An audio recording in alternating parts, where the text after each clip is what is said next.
Salut tout le monde, nouvelle astuce vidéo sur la chaîne YouTube. Aujourd'hui, on va parler d'appel au secours. On va parler de situations d'urgence quand on est en difficulté lors d'une activité sportive ou d'une sortie, d'une randonnée ou peu importe avec sa montre Garmin.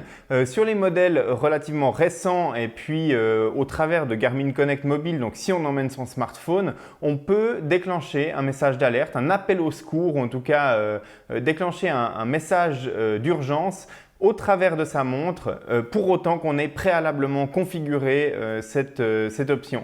Alors, bien évidemment, on souhaite qu'il n'arrive jamais rien, mais par contre, au moment où ça arrive, on est bien content d'avoir déjà paramétré tout ça dans sa montre, dans Garmin Connect, et puis qu'on n'ait plus qu'à appuyer sur le bouton pour que ça se déclenche. Donc, je vous propose dans cette vidéo de découvrir comment configurer ça, comment ça fonctionne, pour que si jamais un jour vous en avez besoin, eh bien, ce soit en place. Donc la première étape consiste à ouvrir Garmin Connect et puis aller dans la partie sécurité et suivi. Là, on va pouvoir entrer dans la détection d'incidents et assistance. Et puis, c'est ici que je vais pouvoir définir mes contacts d'urgence. Donc ici, j'en ai un qui, pour la démo, s'appelle nakan.ch. Je vais pouvoir ajouter autant de contacts que je souhaite, autant par email que par SMS, pour recevoir une notification en cas de problème.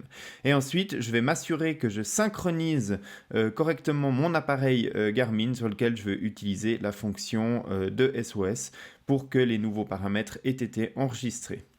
Et puis ensuite, sur la montre, tout simplement, je vais maintenir le bouton qui est en haut à gauche et puis même après l'apparition du menu, il va ouvrir le mode de SOS et puis là, il va commencer après un compte à rebours à générer les alertes. Donc là, il va essayer d'acquérir la position GPS. En l'occurrence, je suis à l'intérieur, donc il ne va pas réussir à l'acquérir tout de suite.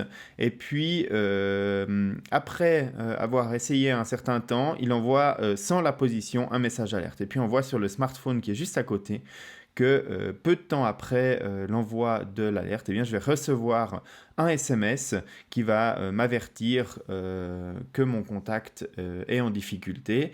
Dans un premier temps, en fait, le SMS ne contiendra pas de données de localisation. Et puis, dès que la montre aura réussi à faire une acquisition GPS, je recevrai un deuxième message avec la position GPS de la montre. Donc, au niveau des messages qu'on reçoit, on va voir ces deux SMS qui me disent le premier en difficulté et puis le deuxième en difficulté à cette position avec un lien pour voir la position sur la carte et puis les coordonnées GPS éventuellement pour envoyer des secours. Et puis enfin, on note que les détails que j'ai mis, donc nom, prénom, ville, etc., dans Garmin Connect, dans la partie suivi et assistance, s'affichent ensuite de manière permanente sur la montre. Comme ça, éventuellement, les secours qui pourraient intervenir ont au moins mes coordonnées et puis savent où j'habite. Voilà ce qu'on pouvait dire sur la fonction SOS et appel d'urgence de Garmin. On rappelle encore une fois qu'il est nécessaire d'avoir avec soi le téléphone couplé en Bluetooth à la montre pour que ça fonctionne. Garmin ne propose encore pas à ce jour de montre qui se connecte directement au réseau mobile à travers par exemple la 4G. Si vous deviez sortir des sentiers battus et puis aller un petit peu plus loin que la couverture réseau mobile le permet, j'ai testé récemment sur le site les appareils InReach de Garmin et en l'occurrence le InReach Mini qui lui permet d'envoyer un appel de type SOS à travers des relais satellites et donc qui s'affranchit complètement du réseau mobile pour les personnes qui se déplacent un petit peu plus loin et qui ne veulent pas dépendre des réseaux mobiles. Voilà, j'espère que cette vidéo vous aura été utile. Moi, je vous retrouve très bientôt sur la chaîne YouTube pour de futures astuces.